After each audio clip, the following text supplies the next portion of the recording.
Welcome to the Not So Average Podcast. I'm your host, Jose Garcia, aka Not So Average Jose. And tonight I have my boy, Adam from Nerd901. What's up? How you doing, man? I'm doing good, man. How about you? Pretty good, pretty good. We were just before starting the podcast segment of the stream. For those of you who don't know, I am doing the podcast live. We do it on stream. We do a bit of like video reactions at first. Then 30 minutes in, start the podcast. Towards the end, if anyone has questions you want to drop throughout the podcast in the Twitch chat, drop them. We'll do our best to answer the questions as long as they're not bad questions, as in like inappropriate.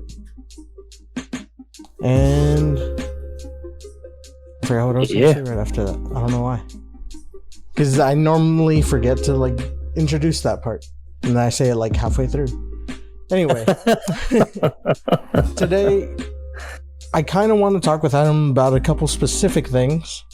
Oh, including and I didn't warn him about any of it, so no, I don't know what we're talking about. No. The first thing is, how did you feel about our St. Jude play live this year and finally being able to do the in-person stuff again with the group?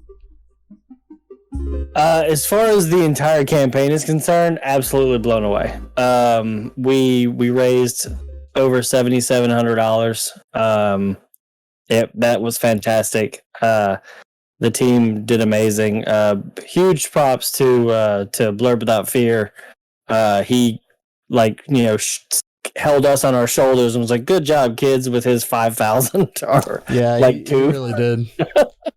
but very grateful for him for doing some fundraising during the Blurred Cave. So he and Carter killed it with that. Absolutely fantastic. Like getting to do 2 streams in person again with the group was emotional after being at home for like a year.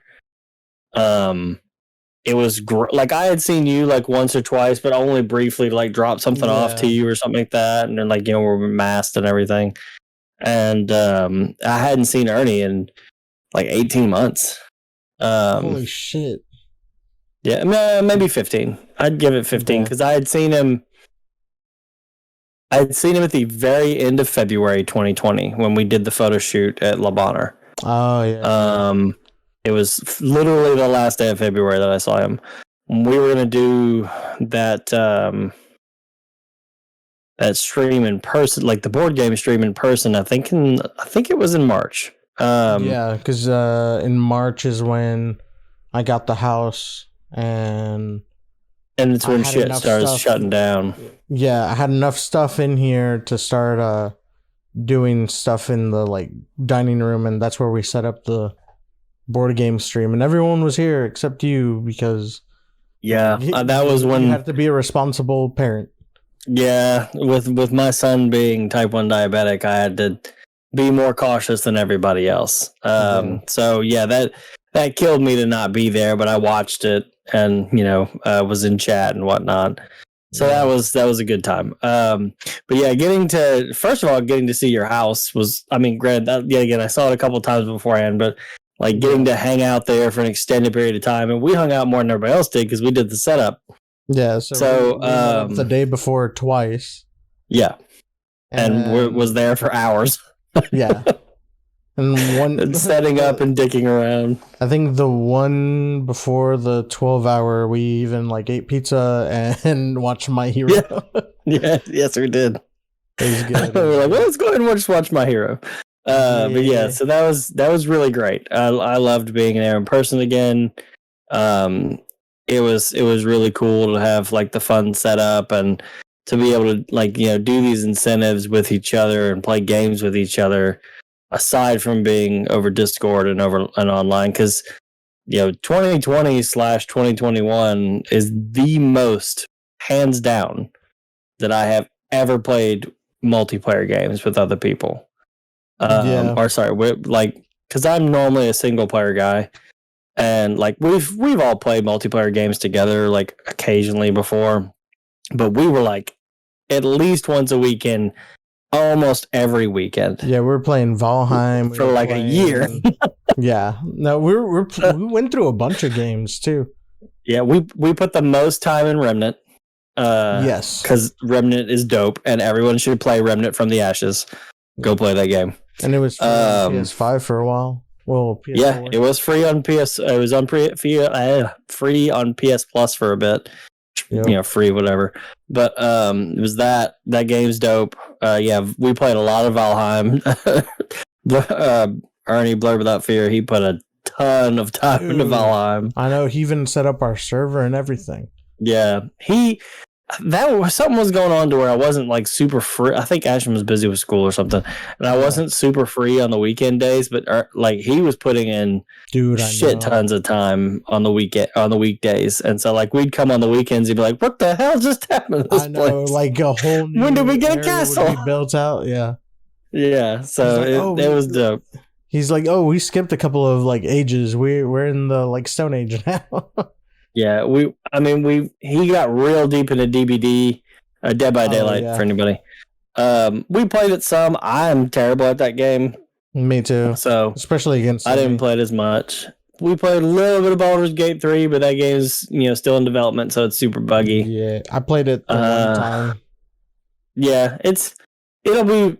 They've already started introducing like new races and stuff, and so that'll be fun.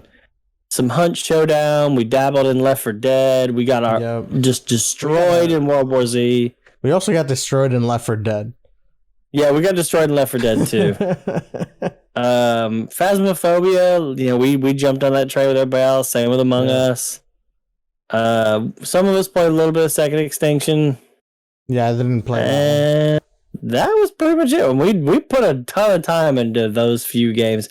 I don't think any of us... We may have played Destiny at the very beginning of the year. I think we did just a little bit, and then we're like, okay. It's like the very, very, very beginning of 2020 was when I started playing a lot of games with you and Gold. True.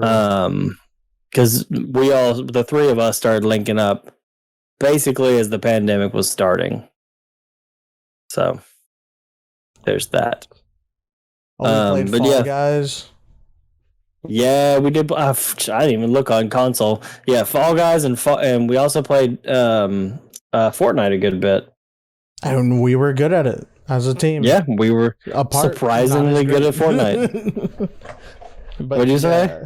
I said as a team we were pretty good, and then we played apart and we're like, maybe not. Yeah, maybe we just play as a team. Yeah. So.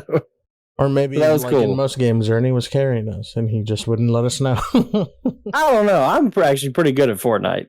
No, I know. I mean, I think as a team, we play well together. We're like, okay, without having to say how we each play, we understand how we each play. Yeah. Because y'all know that I'll separate from the group. You can go exploring. Yes. Yeah. Yeah. But when it counts, I'm right there. Yeah, exactly. You were always like, come over here and like, pow, pow, pow. So, that was cool. We played a good bit of that. There's a bunch of games still that I want to jump into. We also all played our own single player games. People got busy with work, life, all that stuff. Yeah, especially once businesses started picking up again. Yeah. I haven't been able to play much. And when I've been able to play, I don't always want to. I feel you. That'll happen, yeah. But yeah, so that was really great. Like I said, very emotional to see everybody. Obviously, I had seen my brother. I hadn't. Same thing with Ernie. I hadn't seen Katie in forever, so it was great to see Katie and Chris. The last time I saw them was when they came over, I think. Yeah, board game stream. Yeah, and like I said, I saw Ernie's face over Discord and all that stuff, but it's not the same. No, it's it's not the same as being there. Like we all have an energy that like is different for each one of us, but we feed off of each other. Mm-hmm. And I think you can if you want to go check that out, like it's still in the VODs, right? Yeah, I think so. Especially when we were playing Ultimate Chicken Horse. Oh yeah. Just fucking with each other. Yeah, like it's like, you know, as far as like energy levels are concerned, like Ernie's like a supernova. He's just like huge energy and excitement. Nick's pretty close to right under there, like a red giant or something. And then you and I, yeah, we're like these two, like, you know, dwarf binary stars just kind of circling each other. Yeah. So yeah, it's a little nerd science joke there. But yeah, it was dope. I want to do it again, and you know, we've all talked about, you know, doing some hangout sessions like off stream and stuff like that.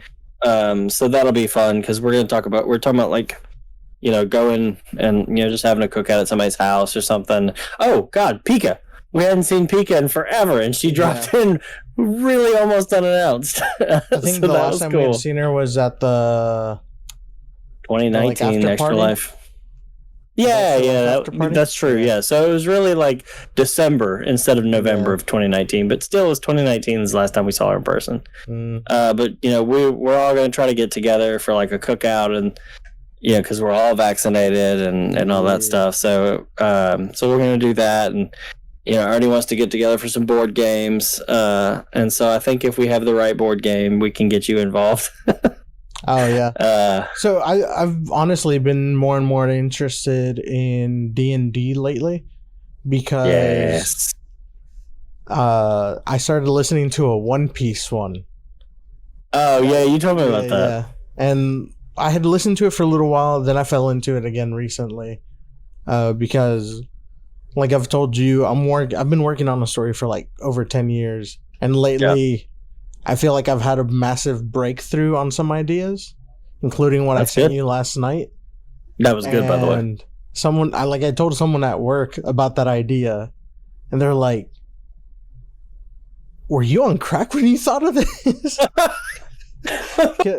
Because so one of the ideas that I'm working with is connecting La Llorona, that would go around yelling "mis hijos," my kids, because like in different iterations. So I'm unfamiliar with that. There's multiple versions. God. Yes, I googled it's it. Terrible. That was a terrible idea. So there are multiple iterations. One of the most common ones that I've heard is basically roams the waterfront mourning her drowned children. Fuck that. So the thing is, she supposedly drowned her own children because her husband was cheating on her. Yeah. And then immediately regrets it. Of course. And then goes and like drowns herself. Okay. And then she like came back after getting to like Heaven's Gate and being asked, "Where are your kids?" and having been denied passage, she returns to like our plane of existence, and she roams around like yelling, crying out, "Mis hijos," my kids. And in different versions, like she's married to a conquistador, like a very specific one. So I was thinking about using that to bring over someone from like a Slavic country that's a witch, like pretty much in Hansel and Gretel. Yeah. And because the Baba Yaga is basically a witch, not the witch how we think of like now with pointy hat on Halloween riding around on a broom. Yeah, the commercialized witch. Yeah, what they actually used to fly around in are mortar and pestles, and it's when you think about it, it's a really weird.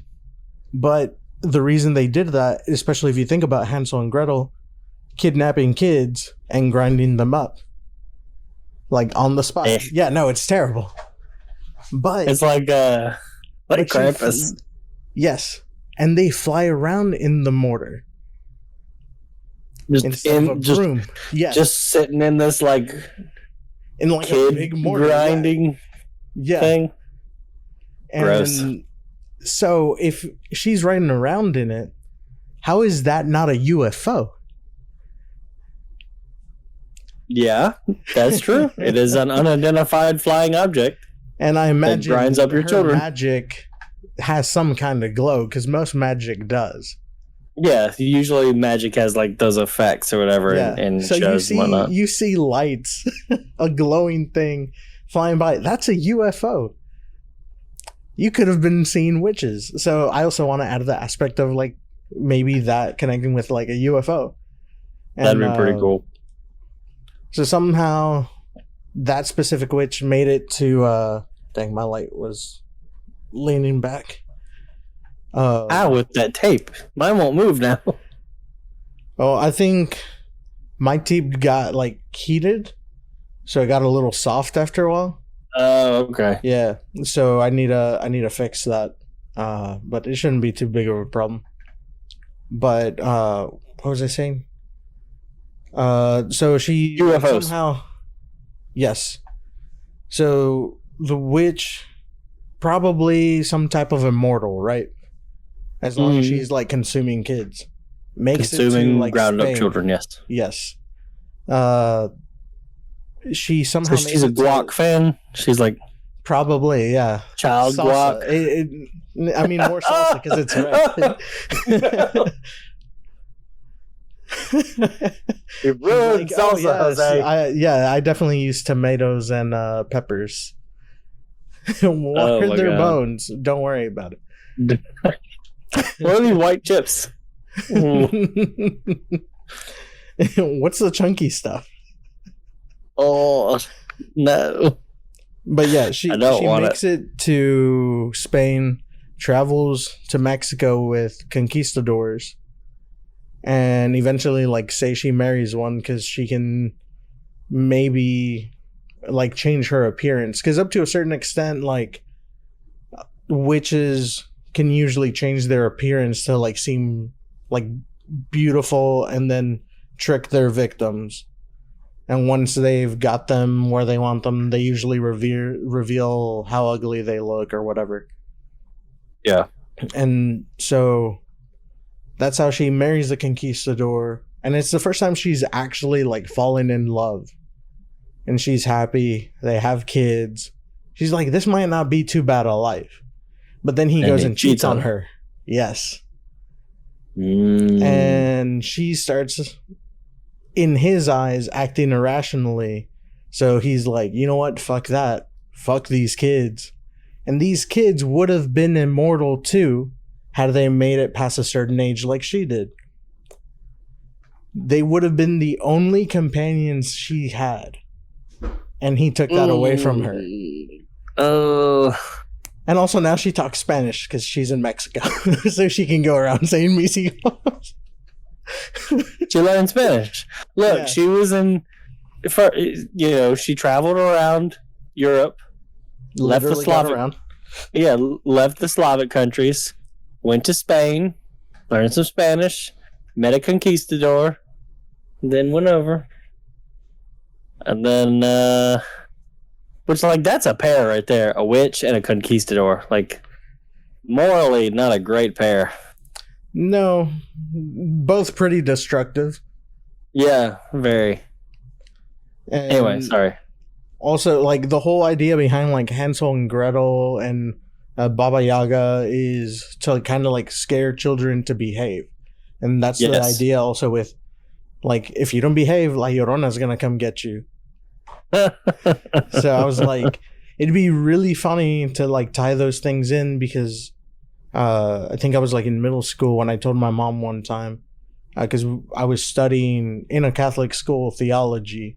I was like, it's really weird how so many things like convert from like mythology to religion and back and forth and like it's you had to make people believe somehow, so you got to readapt the stories. Yep. Like why do you think Christmas is in December? Jesus was very likely born in the summer. Yeah. According to like star signs and everything. Winter solstice festival. I remember hearing like March, but yeah. Yeah, something like that. Spring or summer. Yeah. So winter solstice festival. You got to get the Romans on somehow. Yep. Surprise! It's Jesus' birthday now. And the like Romans modified so many things for themselves. Oh yeah. Including like, did you know that a lot of the imagery for the Virgin Mary actually came from, I think it was Athena? Mm-hmm. They were just like, oh, she's also supposed to be a virgin? I don't think so. The only virgin in our book is Mary. Mm-hmm. So let's change all her imagery. You're just gonna over.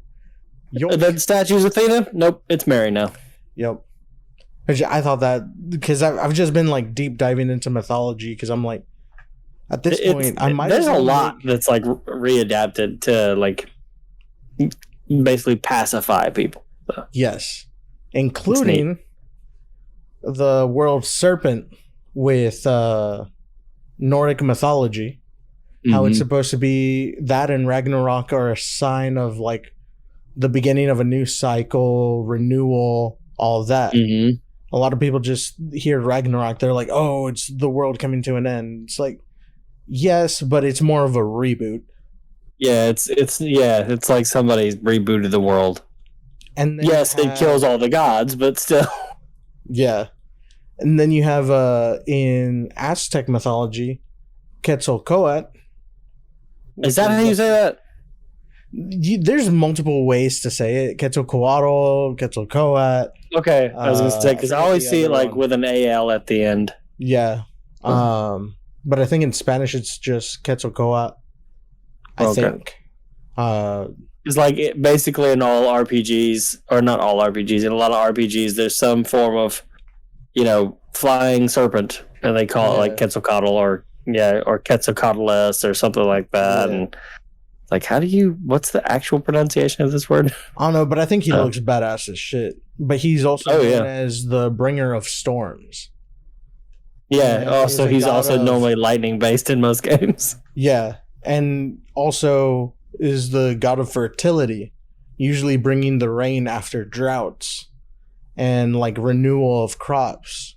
Corn was supposedly discovered by Quetzalcoatl when he turned into an ant. When he noticed that an ant had a grain of corn and they were trying to find a food source for the Aztec. And so he asked the ant, hey, where'd you find it? Then turned into an ant himself and followed him into this path that led to like a mountain full of corn. He was like, he took it back to the other gods and said, this is what we'll feed our people. That's cool. And so I was thinking, like, with the cycle of renewal with that, it kind of seems similar to, like, there could be ties, if not, like, they're the same serpent. No. Like, maybe related? Maybe. And so I've just been delving more and more into, like, there's a lot of stuff that's, like, similar, like Sasquatch, Bigfoot, Swamp Ape. Yep. There's another one that's in like the Floridas or like South Alabama or something. There's several of them. And then there's other stuff like damn, I forgot what the name of it is, and I don't know where my phone is. I have my notes on there. What are you looking for? My phone, but I guess it's downstairs or something. That's fine. It's supposed to be like a Canadian to northern US like thing that it's kind of like a werewolf, but it's not exactly into a wolf. Holy shit. But the thing is, different cultures have like the same idea. Someone could get cursed or bitten by that creature and then they also turn into that creature. Yes. But it wasn't like a werewolf, or a vampire. I can't remember what it's called. But anyway, thing is, I thought it'd be really cool to make that someone in the like main group of characters that joins and is like, hey, I want to go kill the dude that cursed me. Using the power he gave me. Because the idea that I was running with is he gets cursed being tricked that it was a god giving him power so he could protect his people, but the cost was his people. So he got all this power for nothing, and now is just like has like a bloodlust. Yeah. And so I was trying to figure out like, hey, how can I like balance this in? And so like I've been thinking about more and more like a world, kind of taking the One Piece look at it, you know, how there's always different pieces moving and it always kind of matters. And but yeah, I mean that's a great way to, you know, if you have the capability, it's a great way to start a story, because stories don't take place in, I mean they can, but like a good story has a world. Yeah. Or universe. Just depends. Yeah, like there's always something happening even if the main characters are not involved.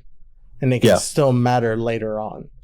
Yeah, exactly. And that's the world doesn't revolve around 5 people. Yeah.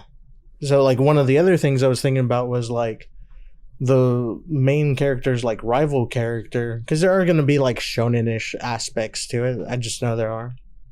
It's like one of my favorite like mediums, so I feel like it's, that's to be expected. Yeah.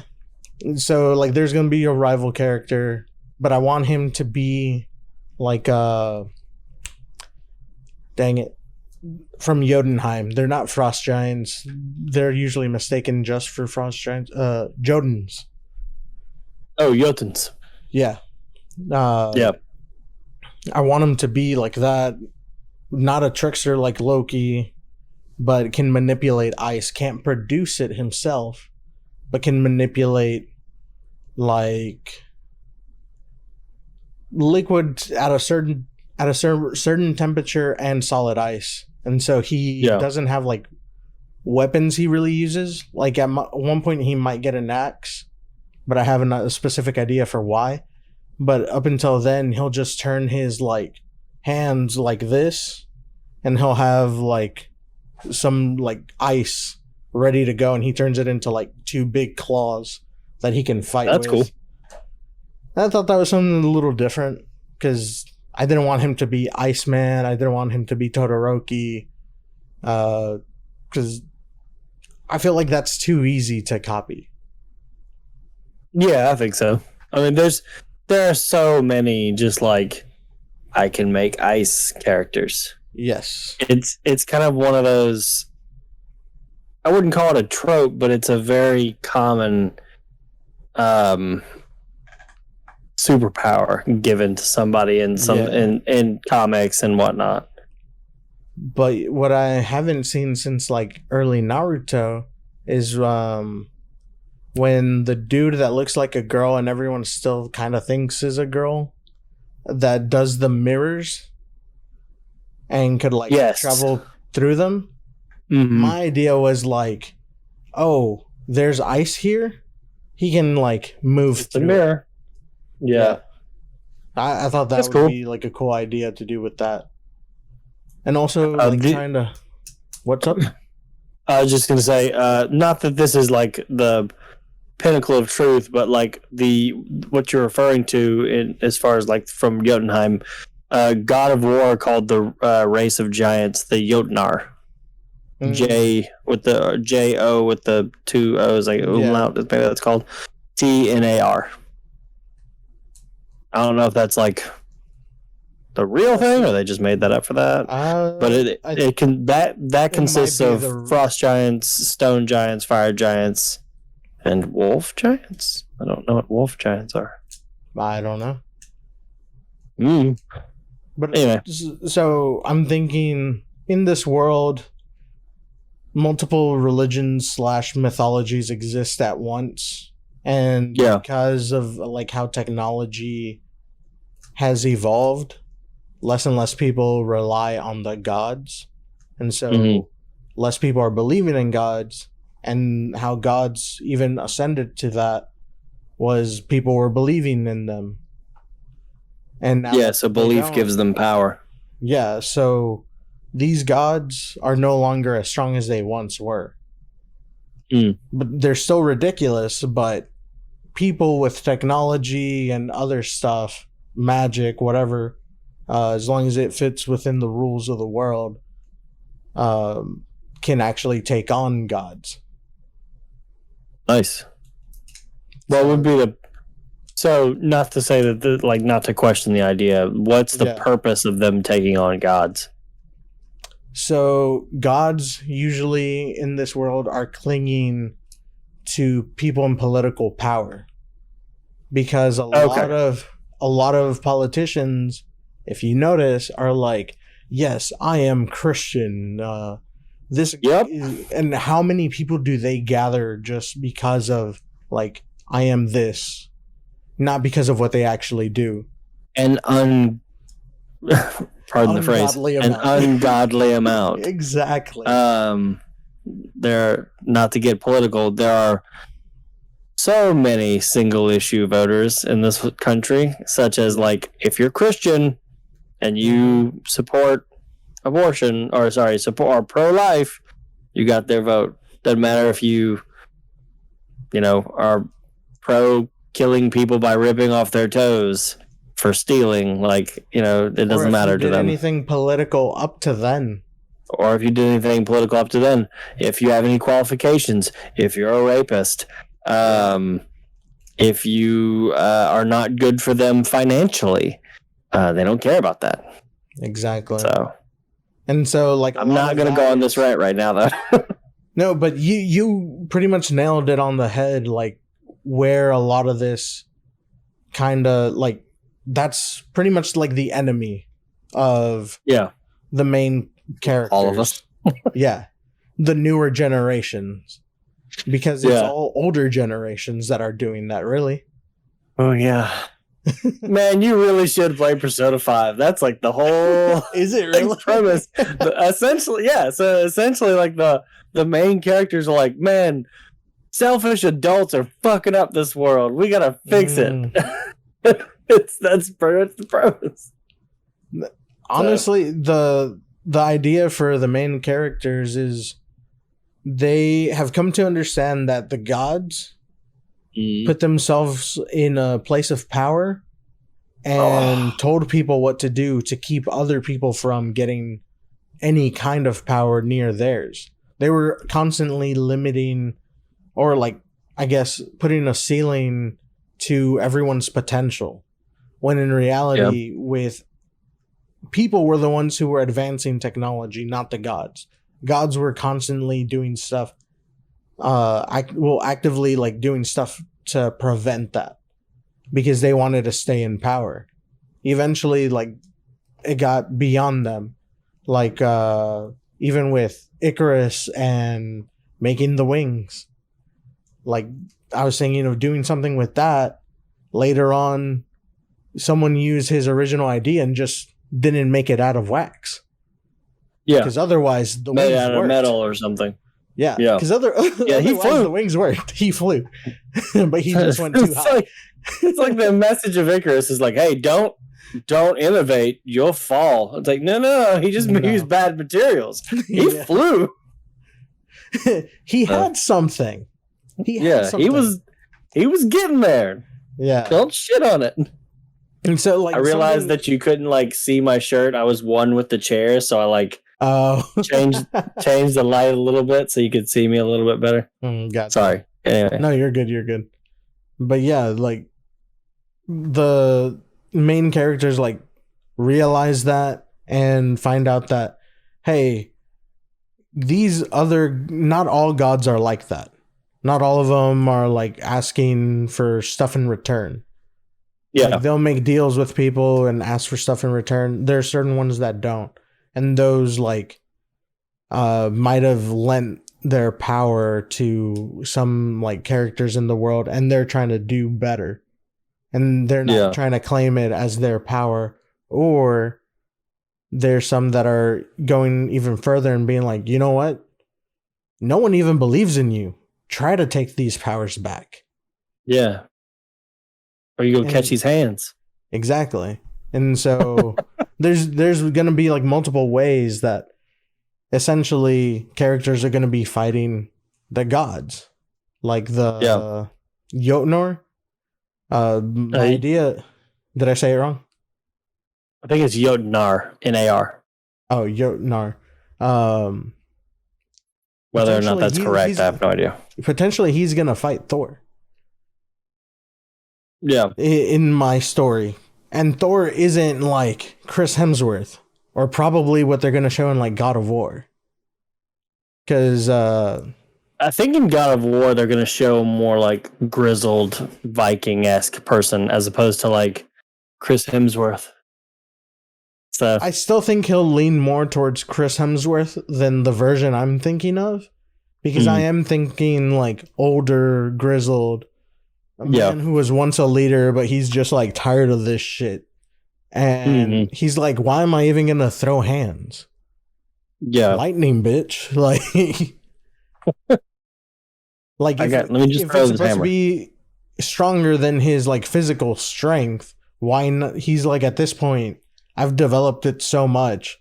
Just point the hammer.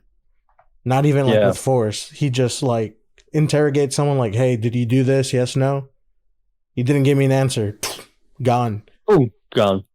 Like a more ruthless, impatient. I think it'd be a more interesting way to do Thor.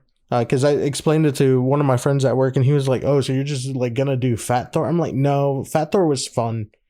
This guy is not gonna be fun. Fat Thor was playing PlayStation and like eating Taco Bell and stuff. Yeah. And yelling at a kid over Fortnite. Yeah. But, it's just an idea for that.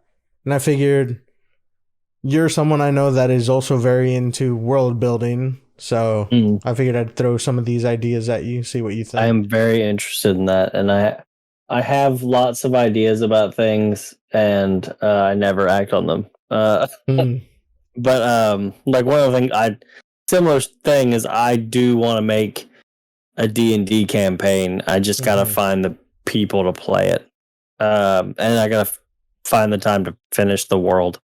Well, you just let me know. I'm down. Word. I gotta practice DMing first. So I'm gonna probably try to DM some one shots and see how that goes first. Okay, that'd be good practice for me. Just playing. One shots are dope because you either get it you're either just handed a character or you get to make a character really quickly, and hence the name. They're supposed to end in one session. Right. Sometimes they could go for like 3 to 4. But as opposed to like an entire D&D campaign, which could be years. So it just depends on what you're writing into the world. And then, there's pre-written worlds and there's pre-written campaigns, and like might end up using some of that maybe just to like help with the world. But then you've still got to create like what do you think you want them to do? And the tricky thing about DMing is your players can do whatever they want, so they may not do what you planned out.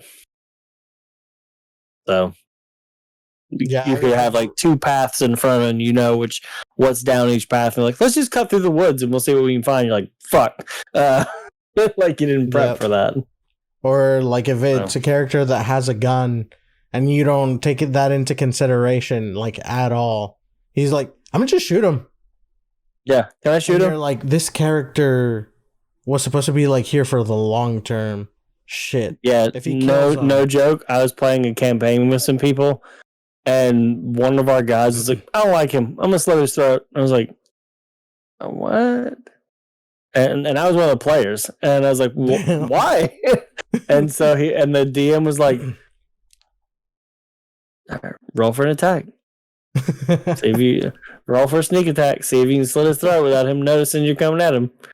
And he got it. Nailed him. And he killed that guy. And like after the session, the DM was like, "That was a long-term character that you just killed." He's like, "So I have to throw out like 4 dungeons," and they were like, "Oh, dang. Yeah." So it was interesting. I was scrolling on TikTok, I think it was last week, and it was from dang, what's the name of the big one with Matt Mercer? Critical Role. Critical Role. I watched that. I haven't gotten around to it. And Petch watches it too, and she was like, I know. How far behind are you? I was like, like 5 or 6 episodes behind. She's like, what happened? I was like, well, life got busy. I started watching One Piece, and she's like, God damn it, Jose. She's like, he knows you're the only person I had to talk about this with. And I was like, well, it's not all his fault. I'm saving some of them for when I go out of town so I can like listen to them while I drive. Yeah. I might start listening to them once I finish the One Piece one. It is long. Oh, the One Piece. I know it's long, but even the One Piece one is already in like the 20-something episodes. Okay, so campaign 1 of Critical Role is 151 episodes. Damn. And they last minimum 3 hours. Some of them go to 5. So I can maybe listen to 2 in a day. If that's all I do at work. And campaign 2 just ended at episode 40 or maybe 41. And they run 3 to 5 hours as well. Although the last episode is 7 hours. Damn. Yeah. I still think I'd be able to catch up faster than it took me to catch One up Piece? to One Piece. Oh yeah, you can, because you can listen to them in a podcast, and you can. Yeah. You don't. It's fun to watch them because you see people's reactions and all that stuff, and you see like maps and stuff, and you're like, holy shit. I was listening to him. It's cool on. Oh my god, I forgot the name of Philip DeFranco's podcast. But he had him on for his podcast, and he was talking about like his passion for D&D, and he was just doing these at home for fun. And then Felicia Day like invited him on, and some other people, and he was like, so yeah, people loved it. Go ahead. Yeah, so the beginning of their campaign, so starting campaign 1 is very jarring because they start the episode and they're literally in the middle of an adventure. Like they don't start from scratch. So it was Matt Mercer, Laura Bailey, her husband Travis Willingham, which those two are big voice actors, and so is Matt Mercer. Spoiler alert, but it's not really because it's real life. Marisha Ray gets married to Matt Mercer like midway through campaign 1, I think, and so she's in it. So at the time, like when it starts, it's his girlfriend.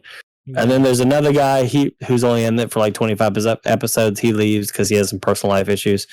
A guy named Taliesin Jaffe, Liam O'Brien, who as Gaara from Naruto. From Naruto, yeah. And Sam Riegel, he's in a lot of stuff. I'm trying to think of like what's the thing you might know him in the most. I'll have to look something up later. But anyway, they all play together. They're all voice actors, and they started this campaign basically as like a birthday present to Liam O'Brien. So Gaara, which by the way, he's like he's in a ton of stuff. He's half the time now. He spends most of his like professional career being a director, and he plays like small side characters now. So like you'll hear somebody who sounds just like Gaara in an anime. That's him. They started basically as a birthday present to him, and they would only be, due to everybody's busy schedules, they'd only get to play like once a month, if that. And because of that, they would basically only play on a Saturday where they could play for like 8-9 hours. And so they would all just come over, spend the entire day at Matt's house and play D&D. And so when Felicia Day and cool. Yeah, it is. Honestly. It's insane and cool. I wish I could play D&D for 8 hours. But they would do that, and then basically Felicia, like you said, Felicia Day approached them, and they're like, "Do you want to do this?" They're like, "Nobody's gonna want to watch this bullshit." And then they did it, and it exploded. Yeah. And so much so that they broke away from Nerdist. Like they're their own. Or first of all, it was Geek and Sundry, and then I think Nerdist bought Geek and Sundry, and they broke away from Nerdist to make their own company. And now like I said, they just finished campaign 2. They're about to start a spin-off campaign that's being DM'd by someone else.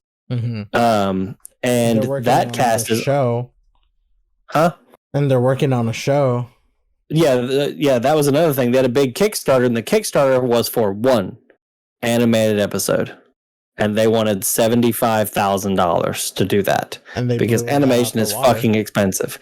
Yeah, they got like 11 million, and so now they committed to 10 episodes, and so it was like 3 episodes of this one arc, and then 7 episodes of this arc.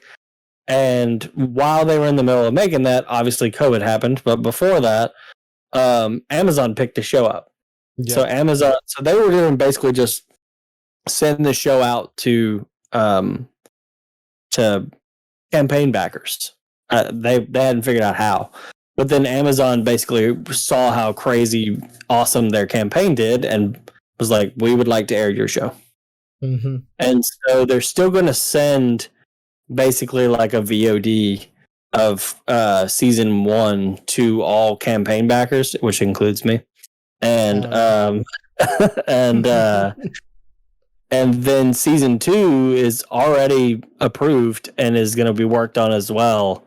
Actually, is already being worked on. They've already said that on Amazon, and so if season 1 and 2 do well, they might continue to do seasons on Amazon.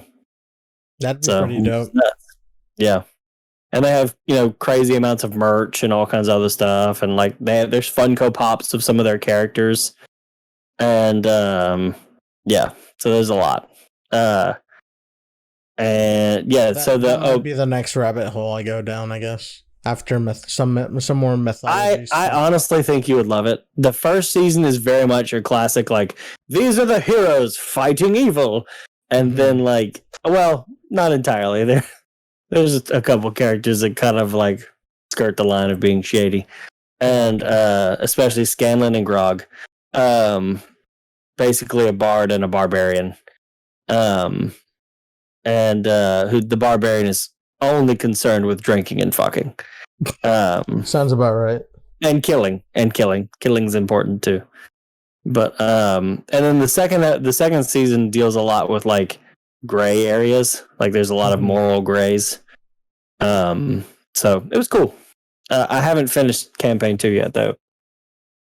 But Patch has, and she's very upset with me for not finishing it. So I'm gonna try to do 2 episodes a day unless they're like over 4 hours long.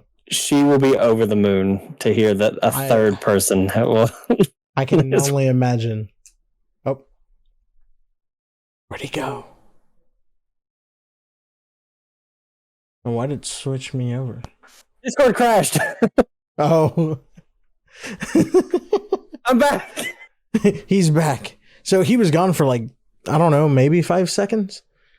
Yeah, it just went like Discord stopped working, shut down, I immediately clicked it and reopened it. Oh shit! Oh, sorry. No, you're good, man. You're good. Drama. But yeah, it's fun. I highly recommend it. Now, here's the thing that I, Matt Mercer, and other DMs. I'm not a DM, but other DMs across the internet will tell you: don't ever expect your Dungeons and Dragons campaign to be like Critical Role. These are all professional actors and a guy who's been DMing for decades. Yeah. So don't expect if you join a game. Life, I think, at this point. Yeah, since he was in his early teens. Yeah, exactly. That was what was really cool about that podcast. I might send that episode to you so you could listen to it. Yeah, do. But yeah, that's he catches a lot of. Mercer catches a lot of shit online for like, they're like, oh, he's in everything. It's like, well, he's in everything because he's popular. So, and he's good at it. And he's good at it. He, like, honestly, I know when it's him in a voice acting role. That doesn't bother me like it does some people. I mean, isn't he Sabo? Is he Sabo? I can't remember. No, he's not Sabo. He's Law. Oh, yeah, he's Law. He's Law. And then, like, in Persona, he's Yusuke, and, like, he's in everything, dude. And so what? He's popular. Let the man get it, get the bag. So, and he's a nice person, so whatever, who cares? Yeah. But yeah, just don't, if I'm DMing a campaign after you start watching Critical Role, do not expect it to be like that. Oh, no. I mean, not to, like, shit on what you're gonna try to do, but like I haven't been doing it for decades. Voice actors, like that. Yeah. That's just a voice actors and just actors. A lot of them started out like Ashley Johnson is an actor. She was in The Blind Spot, that show that ran for like 6 seasons on NBC or whatever. Which is why, by the way, she's gone for most of campaign 1. So she comes in and out. So her character Pike comes in and out. And they have story reasons for why she's gone too. At least they accommodate to that. Yeah, they even have story reasons in campaign 2 while Travis and Laura are out because their baby was born. Yeah, baby definitely more important. Yep. Yes, it is.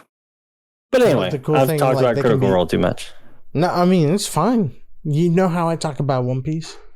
Yeah, I mean, you and I are very obsessive people where if we like something, we could talk about, like, I saw a tweet the other day that was like, name 3 things.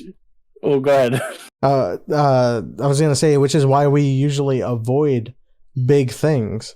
Like, I avoid World of Warcraft because I will fall into it. I can't do MMOs. I've tried.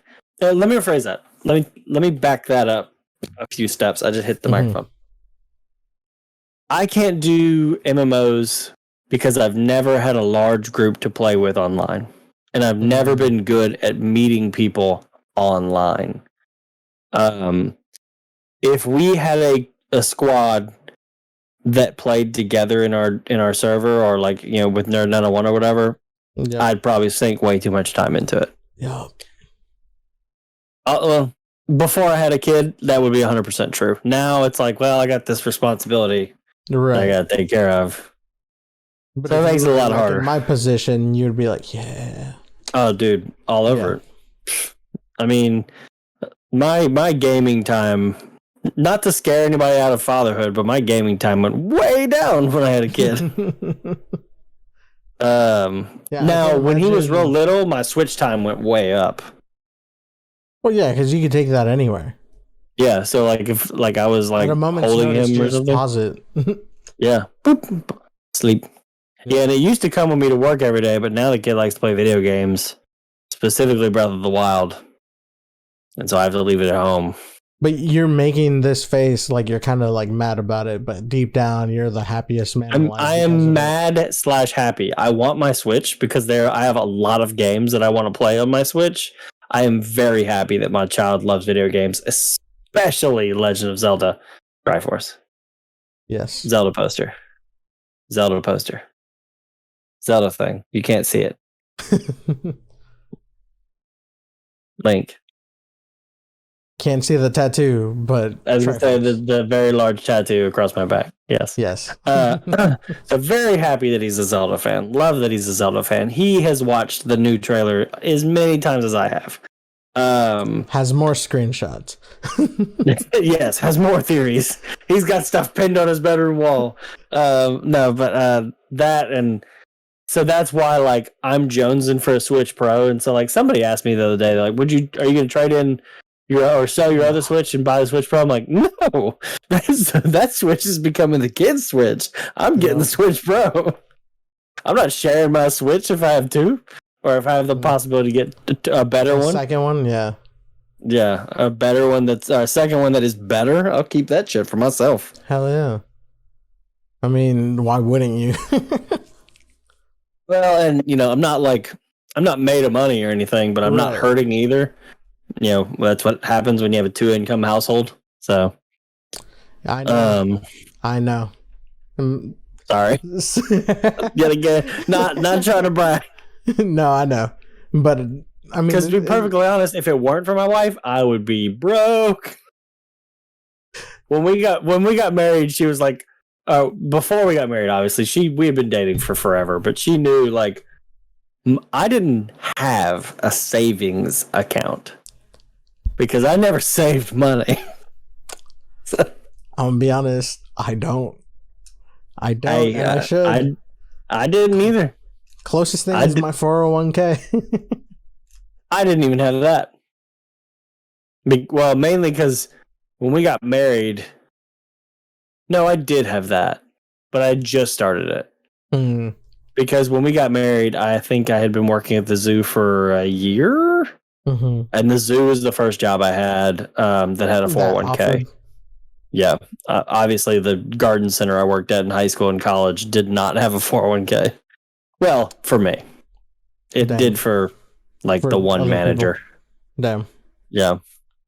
Yeah, no, luckily I've been building mine for like the last 2 years. And honestly, I have like options for like stock, but I just haven't looked into it. I need to. Yeah. I can adjust mine and like direct mine at specific stock, but I don't know that well enough to do that. Me either. That's why I haven't messed with it. Because I think it's in, I forget the name of it, but where it goes into like a general one that usually does, even if it slowly go up. Yeah. It's like no, I watched mine last night. Last year, I just stopped looking at mine because like pretty much everything mine went down last year, and I was like, well, let's just not look at that. Out of sight, out of mind. Yeah, I'm in my 30s, so I'm not worried about that right now being a huge problem.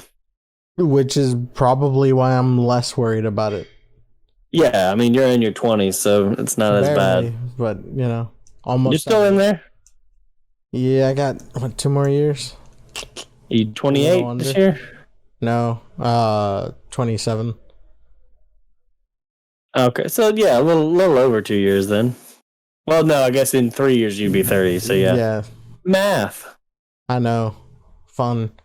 That's why I'm like, I don't know if I want to try to be an electrician because I'd have to go back to school and deal with algebra.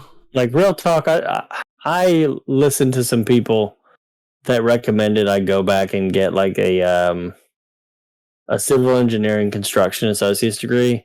That was the worst $10,000 I had ever spent.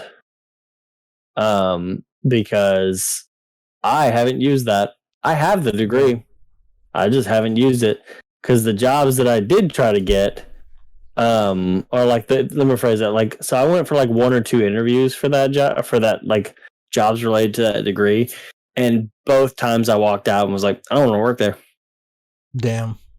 So, and like they were the only places that would like hire me because I had an associate's degree instead of a bachelor's in civil engineering construction. And so I was like, yeah, but I got 2 other bachelors.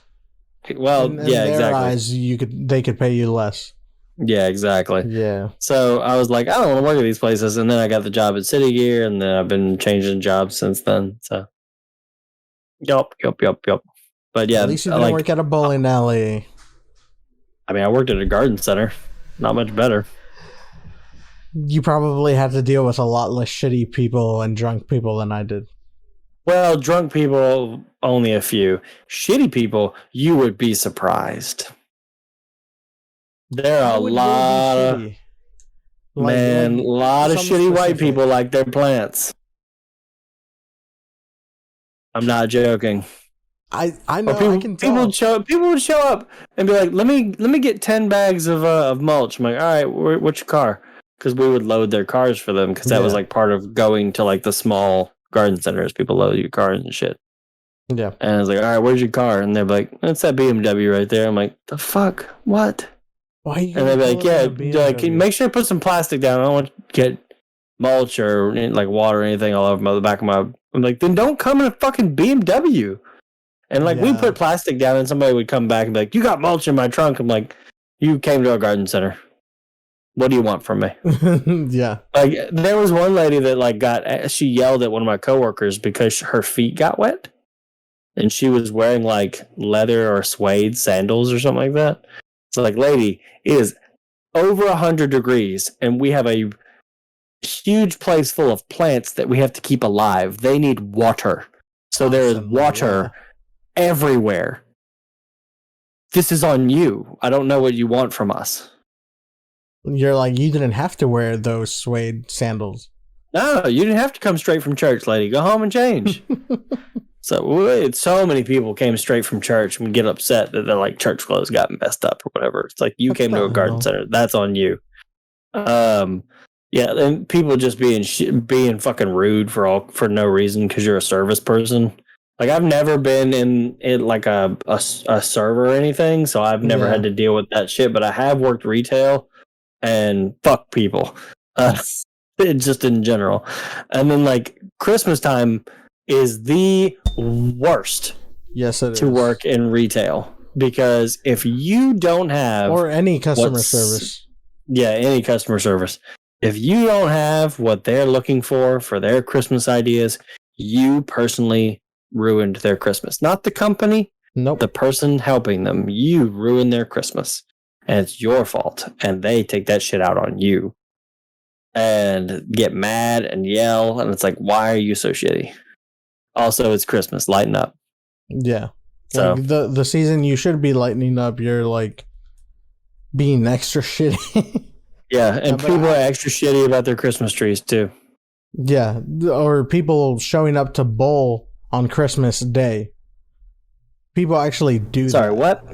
People actually go to bowling alleys on Christmas Day, on Thanksgiving Day, because they're like, oh, well, we got the whole family here from out of town, and you're deciding to come bowling. You want to go bowl? The hell is wrong with you? When we have specials going on, quote unquote specials. No, we were jacking up prices. Yeah. I mean, like, come for the bowling special that's $54.99 for 4 people. That's a deal. Promise. Yeah. When you could put 6 people on the lane, technically. Yeah, exactly. That's the. No, we can put 4 people on the lane for the price of 6. Yep. No, I'm glad I got out of there. Like, I moved up the ranks from like scrubbing toilets, cleaning around the building, to like eventually graphic design and arcade tech and manager. So I was like ordering toys and shit. That shit was kind of fun. I just like went through and I was like, hey, for 10,000 tickets. So the tickets, how they translated into actual prices was like, if something was 1,000 tickets, it was like a $5 item. And so just translate that like further up and up and up. No one can get anything worthwhile. Yeah. And so I was like, you know what? I need to find something that isn't just like a rip-off kind of brand that's like a Dollar Tree item and people are going to pay $10 worth of tickets. And I found Mario plushes that I could actually get for a good price. And they started selling really well. And then I got Pokemon plushes too. And it was right around Pokemon Go, like blowing up. Yeah. Everyone loved getting them. Especially because it was like, I know it was the first 3 starters, Pikachu, forget which other 3 starters. I think it was Turtwig, Chimchar, and Piplup. Because that's how I got Turtwig. Yeah. I was just like, dang, people really getting scammed out here. And on top of that, you know those games where you can unlock the door for a prize if you beat the game? Mm-hmm. It's programmed to not let you win until the price of the item has been paid out with plays. Yes. So people would always come up to the counter like, hey, I beat the game, but it moved. And what am I supposed to say? It's a fucking casino for kids. Yeah. The house I beat the game, but it always moved. wins. Well, huh? Yeah, I mean it's programmed for you to win. For the okay, the item was worth $50. I hope you're gonna pay $50 in games. For like whole year, I lowered it to where like it would pay out the half of a prize item, but then still like people sucked at the game, so the one chance they had to win, they didn't. Yeah, it would just reset. So if you ever play any of those like stacking games that go back and forth and you have to stack the block, don't play it. No matter how good you are at accurately getting it to the top line every time, you will not get the prize. And it will literally skip over 2 blocks. It'll just be like, boop. Yep. And apparently that's like an error in the coding for those games. To like Error. Yeah, exactly. Well, the actual error being customers not supposed to see that. The jump over 2 blocks, the skip. Yeah. But they'll just not see that middle block or whatever it was supposed to line up with light up at all. It's like, oh, obviously this machine cheated me. Yeah. It becomes very obvious that you've been cheated. Mm-hmm. That's fucked up. Oh, yeah. And that's why like people are like, oh, win something at Chuck E. Cheese. Like, you can't win shit at Chuck E. Cheese. No. What are you talking about? Unless your best option was getting the finger trap. Yes. Get stuck. Or like a bouncy ball. That too. Mm-hmm. Or candy. That's what I normally did. Everybody's like, why are you getting candy? I'm like, I can't afford any of this other stuff. Candy is at least I can eat. I don't know the other stuff. Yeah. I'm not going to use a bouncy ball. I'm 12. I don't give a shit about this. Give me the candy. I thought you were gonna say I'm 30s. Like, come on. No, I haven't been to Chuck E. Cheese probably since I was like 9. Mm. So I think I had. I had a friend who tried to go to a Chuck E. Cheese and he was not allowed in. So they're like, no, you can't. They're like, where's your minor? And he's like, I don't have one. I just wanted to go get some pizza and play some games. Like, no. I almost worked at a Chuck E. Cheese. Did I ever tell you that? Your life would become Friday, or what is it? Friday Night at Freddy's? Oh yeah, the animatronics coming to kill. Animatronics coming to kill you. Is it Five Nights at Freddy's? Yeah, I think it's Five Nights at Freddy's. Yeah, it's like the animatronics come alive and try to kill people. So the arcade technician position did not list having to work with the animatronics. When I got there, they're like, here's the animatronics. Yeah, y'all have to do maintenance on the animatronics. And I was like, nope. Fuck this shit, I'm out. Mm-hmm. I literally walked away. And then I got offered the job that I'm currently at. And I was like, work with terrifying animatronics or work with cameras. Cameras, please. And not be customer facing. True. Very true. Man, if I can get out of support, whew. Now, granted, I'm not customer facing; I'm user facing. Yeah. Still, users are basically customers. They're all awful. Yeah, I mean they are, because they're the ones that are using the product, and you're having to interact with them. So, yeah, and they're stupid. You're looking at a white page, and it made you ghost white. I know. Hold on, wait. Let me see. Let me go to Wikipedia. So, for those of you who don't know, Adam is pulling up pages on his on his monitor, and it's reflecting off of his face. Oh, that's how I am. Like we said, I think were we live when I said I am objectively the palest person on Nerd901? I think so. I can't remember if we were live yet. I can't remember because I was drunk. I am the whitest person in Nerd901 from multiple senses of the word. Skin tone, I am the whitest because, all right, so Nick and I are brothers. People who are familiar with us know that. Nick, kind of tan. Me, not at all. Nick, can get really tan in the summer. I just turn red. I just burn. It's incredibly unfortunate. But yeah, I don't tan. I just get brown. Or sorry, not brown. Red.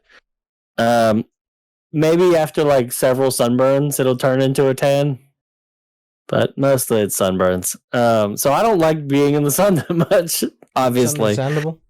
And as far as other terms with the word whitest person, I am the most unhip, uncool of all of Nerd901. Lies. I mean, I think so. Also, keep in mind, you and I are the same person. So in my mind, yeah, but you still have wait. Here. So yeah, but do you have what's the right word for it?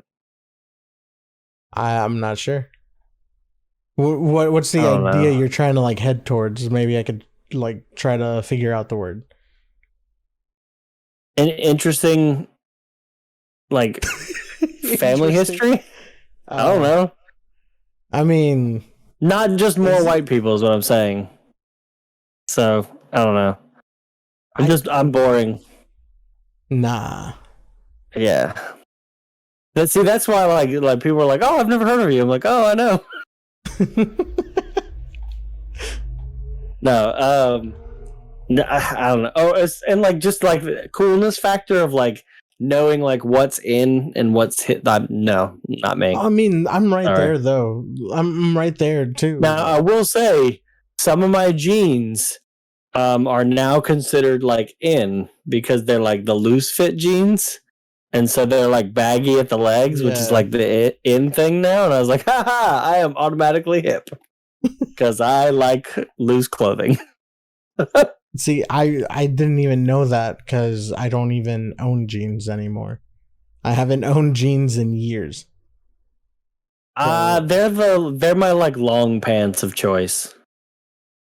They're heavy. I don't choose them because they're heavy. They are heavy. I will say that. Actually, the pants that I've liked the most that I've had recently were like these. They like construction wise, they look. You're right. We're talking about pants now. We are talking about pants. Welcome to the Pants Podcast. Get out of your pants. No, but they're construction wise, they look like jeans, but they're just like gray fabric. Oh, okay, yeah. So those I like. I do like those because my dad wore those. Mine ripped like carpenter, so it always had the little like hammer loop. The little loop, yeah. Yeah, and back then you could actually fit a cell phone into the like little side pocket. Yeah, the little Nokia or whatever. Yeah, now you can't fit shit. No joke, when I was a kid, I would have like my parents would always buy me like cargo pants or like the carpenter jeans or whatever that have like the little loop or whatever. Yeah. And like when I was a kid, I would just like stick a toy sword in there and walk around the house. Instead of at your hip, at your knee. Yeah, it worked. I mean, so he's like, gotta stay strapped. Yeah, man. Goblin comes at you, you gotta take him down, man. Yeah, you know, these goblins out in these streets, gotta take them down. Speaking of goblins, so we've started reading chapter books to my son. Yeah. And so my wife is reading these like treehouse books or whatever that like these kids go on like little adventures or whatever. And she was like, what chapter book do you want to read him? I was like, I'm gonna read him The Hobbit. And she was like, you mean like the 300-page book with no pictures? And I was like, mm-hmm.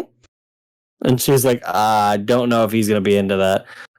So I sat him down and I was like, Nolan, do you want to read a book that has dragons, goblins, trolls, dwarves, elves, and hobbits? And he's like, what's a hobbit? I was like, it's like a really short person with hairy feet. And he goes, it has all that other stuff in it? And I said, yeah. And he's like, what's an elf? I was like, it's like Link. And he was like, oh yeah, let's read it. I was like, it's got no pictures whatsoever. And he's like, so? I'm like, all right, cool. So like I've been reading The Hobbit to him for the past like 2 weeks. How's he enjoying it? He likes it. Now, like, I have to skip over any of like the singing and stuff like that, but I wasn't gonna do that anyway. And then, like, when they have to sing it for him, no, like one of the songs that's like kind of like important to the theme, I kind of like spoke, but like that's about it. The rest of it, like, you know, Tolkien is really bad about like describing a scenery for like 2 fucking pages instead of like 2 paragraphs. And so like I'll kind of like thumb ahead a little bit for some of that. I'm like, okay, still talking about the hills and how green they are. So let me skip ahead. It's been a long time since I read The Hobbit. The Hobbit's good. I like The Hobbit. I'm gonna go ahead and say right now, and I've probably said this on other podcasts, I do not like the Lord of the Rings trilogy. I think it is incredibly boring. It is a lot of fluff that could be cut out. I did not read those. I read the movies. I read The Fellowship of the Ring, the first book, and was like, that's okay.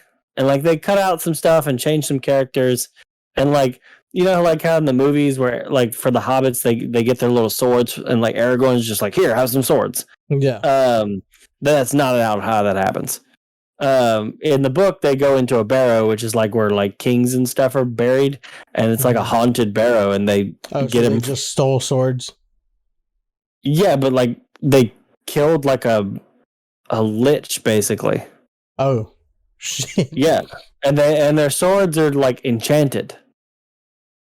They're like jeweled, enchanted little like short swords. That sounds way more interesting than what we got. Right? Yeah. Right?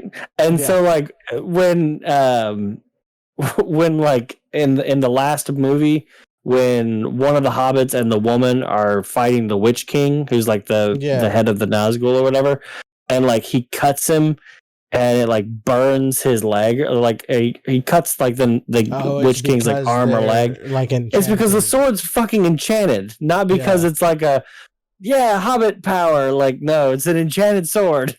So the power of love. Basically, all the main characters get like some sort of like special or enchanted weapon, or like some weapon that's like handed down through the family because it's special. Or something like that. Like Gandalf's sword is found in The Hobbit, and it's like a very old elvish sword. Like a wizard. He's a fucking god. He's a what? He's basically a god. He's an angel. Yeah. Yeah. So there is a god, and like all the wizards are angels. It's like the way they're described, they're angels. Yeah. And they're immortal, and like it's. Yeah, like they're like, oh, it's just like an old wizard. No, he's a fucking angel. Yeah. He's an otherworldly being. Like, that's why him and C.S. Lewis, I think, are among the, like, what was it? I think it's, like, best Christian writers that didn't, like, throw it all in your face. Yeah. Like, they made it. Yeah, well, I mean, when I say Tolkien, when I say he's an angel, it's more of, like, if you're looking at like comparing it to a Christian hierarchy, C.S. Lewis purposely did allegory, while as opposed to Tolkien was just doing fantasy. But C.S. Lewis, it's a lot of like Christian allegory, but Aslan is God. Is Jesus. Aslan's Jesus. So it's like, hey, it's your Christ lion. But it's this table is now broken. How funny would it be, like, in the future, like, technology gets messed up, people don't see, like, what people used to believe, and then someone finds, like, a C.S. Lewis book and be like, this must have been Jesus. This lion must have been Jesus. So one of God's angels inspired C.S. Lewis to write it down in his way. Jesus was that would be funny. Look at that mane. but they don't even find the like 2000s movie. They find the one from like the 80s. Because I actually saw that one in like 3rd grade, I think. I had a really cool teacher. His name was Mr. Gaeta. He read a lot about like different mythologies. Mm-hmm. And especially Greek mythology. And he introduced, like, I had already known about the game Age of Empires. But he was like, there's another one by them called Age of Mythology. Man, fell in love with that shit. It was good. Since then, like, I've had influence about, like, wanting to do stuff with, like, gods. With gods. That'd be pretty cool. I speaking of, like, Greek mythology, I took a mythology class in college because I just needed another course. Mm-hmm. And it was taught by this kind of creepy old dude. But the class was interesting, and I got to read the Odyssey by Homer. And I haven't ever read the Iliad, which comes first. But the Odyssey legitimately was an interesting story to read. And people were like, I don't like. People are like, oh, that's a book for school. I'm like, nah, that's pretty cool. No, like a little book about gods and warriors and shit. It's regarded as one of the like best adventure books. Yeah, it's good. Yeah, it's very good. Like when people were like, what did you think of the Odyssey? I'm like, I actually enjoyed it. So that's why whenever I hear people compare One Piece to it, I'm like, yeah, Yeah, I mean, getting used to like how it's written and like the language that they use is a bit off, but you get used to it. Take that into account, and the fact that it's even made it this far, considering so many other stories. When was that shit written? Exactly. You're about to look it up, huh? Yes, I am. But like, there's so many. Okay, so the Odyssey was written. Scholars date the writing of the Odyssey to about 675 to 725 BCE. So, like, really long time ago. Like 2,700 years ago. So just the fact that it's made it this far. Look, good ass stories will survive, man. Yep. And for like a long time, also stories kept changing because it was like telephone. It was only word of mouth. And then they finally were like, hey, let's write it down. And more than just a picture that someone might misinterpret. Yeah, I wonder when if the Odyssey was told a bunch before it was written down. I'm sure it was. Probably. But they probably kept the like ideas of certain things happening. Like, was it the Odyssey where...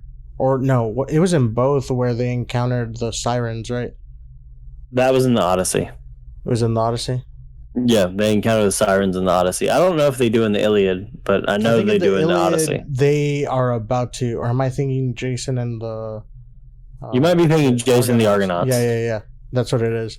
Because they like barely scrape by. They're like, oh yeah, we'll have... And when I was listening to something about that, they're like, oh yeah, we have our musician to play music louder than the sirens. I was like, please tell me this man looked like a skeleton and wanted to see someone's underwear.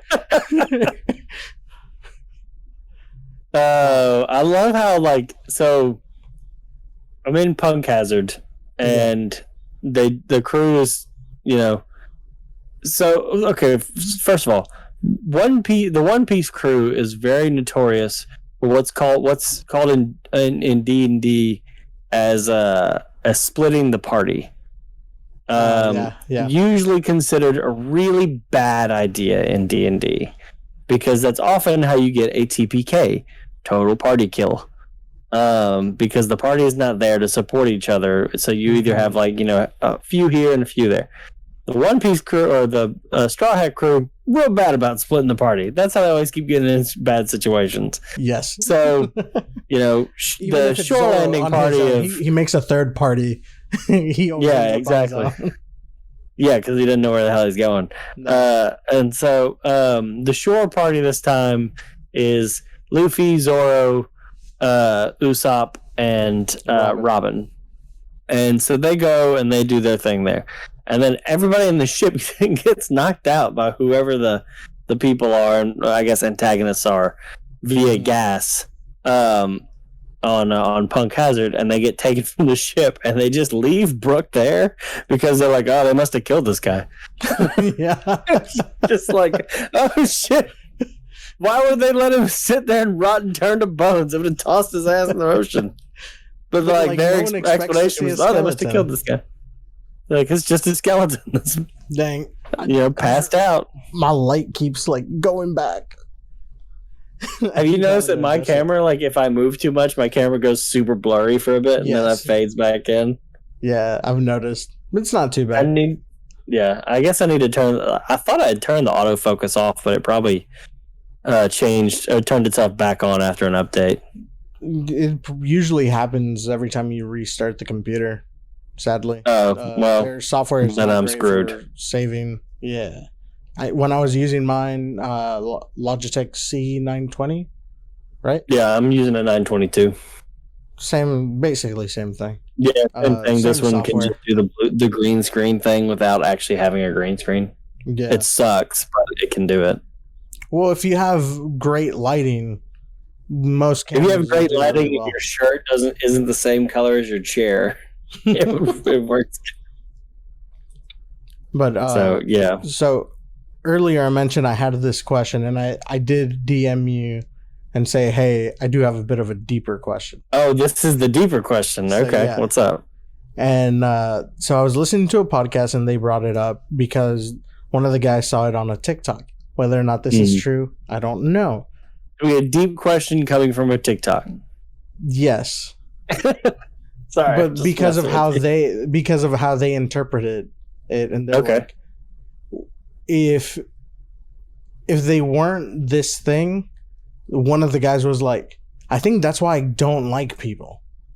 Certain people. That's typically my MO. I don't like a lot of people. So when you are alone and you're thinking about doing something, do you have internal monologue? Oh yeah, 100%. So like me, I imagine you're like, oh yeah, I gotta do this. Like in a movie when they do internal dialogue, that is how I hear myself. That's how my brain works. Yeah. No, I said there's no such thing as silence for me. Same. Which is why I can't ever sleep easily. So I'm normally like super tired, so I just pass out.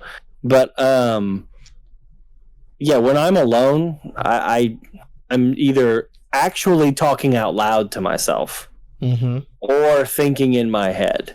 And constantly going over like, well, what about this? And like, I'll go ahead and admit I'm notorious for running scenarios in my head of things that I'm like waiting on something to happen, or I need something to happen, or I'm working on something. Multiple possibilities.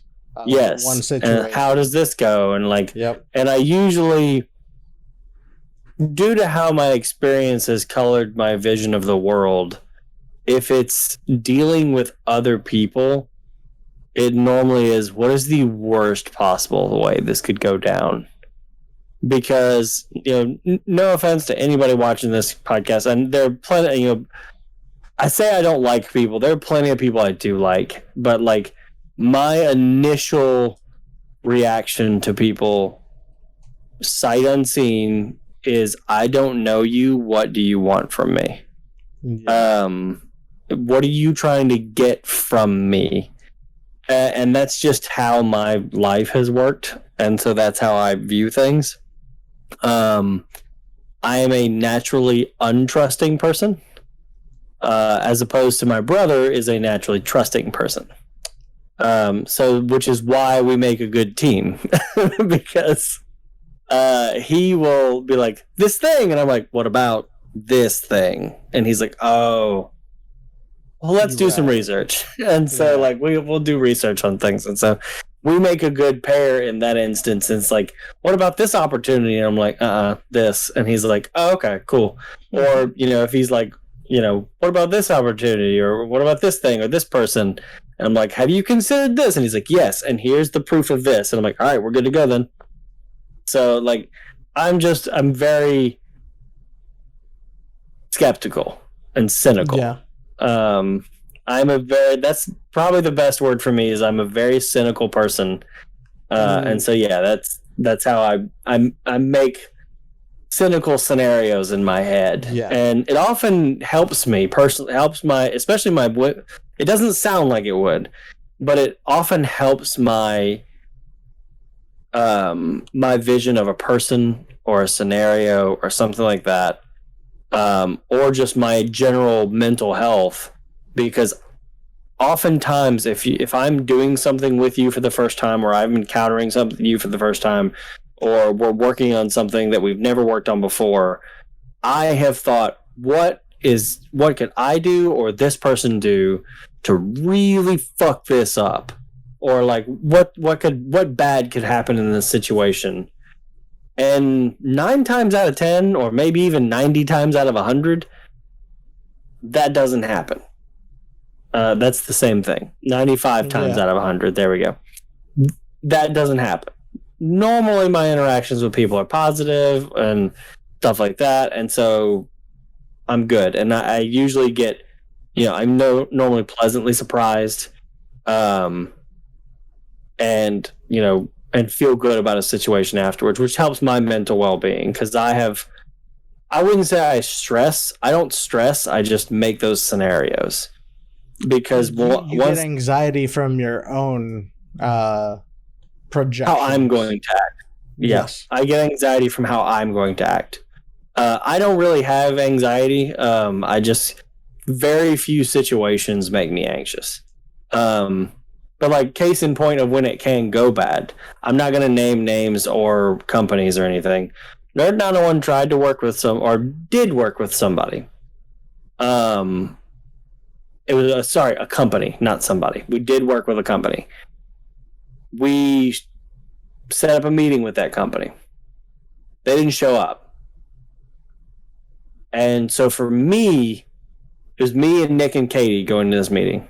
Mm-hmm. They were far more understanding for a while, not forever.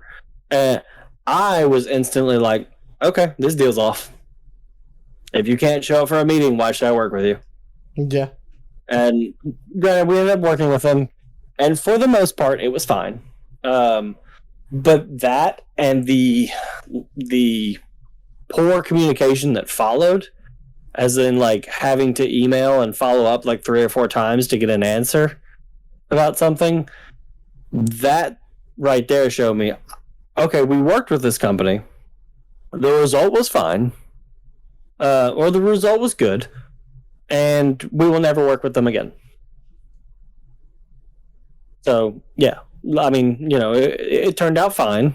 But the communication was poor from the rip. And I'll never work with that company again. That's understandable. Yeah. But like I said, at least to me that is. That's only, yeah. I mean, like to chase after somebody for 2 or 3 months to get an answer about something is ridiculous. No. So, especially something as simple as what we were working on. So, but like I said, I'm not going to talk about what it was or name names or anything because I don't want to like put people out. But that's only like 5% of the time. Like I said, most of the time it goes good. But to go back to the original question, yes, I do that all the time.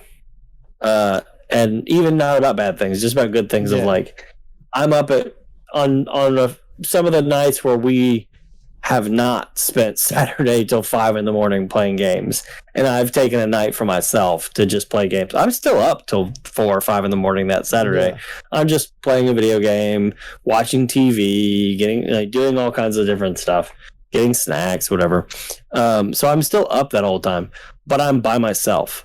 And when I'm to yourself, yeah, exactly. When I'm playing Persona and trying to plan out how to get the different Persona combinations that I want to get, I'm talking out loud to myself and all that other stuff. And when I don't do it when I'm watching something because I'm engaged in what I'm watching, right.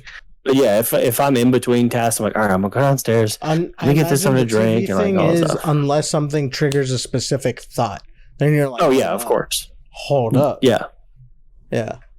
Oh yeah, I've definitely spiraled like.